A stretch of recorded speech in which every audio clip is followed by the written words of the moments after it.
friends, welcome to the Tech Listen channel. So friends, today I will talk about Gigabyte GeForce RTX 4060 low profile GPU. So friend, Gigabyte to launch first low profile RTX 4060 GPU with 3 fans and friend.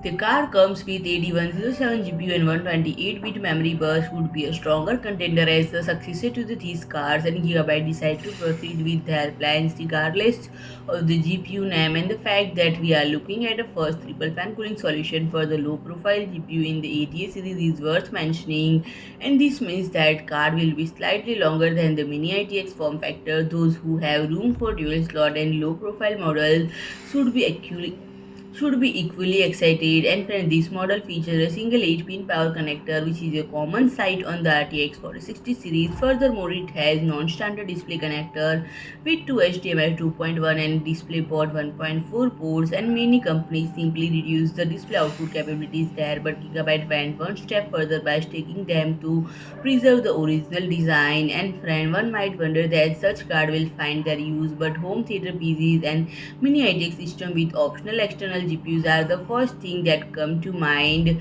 So friend, if you like my video, please do like, share and comment, and don't forget to subscribe my channel and press the bell icon.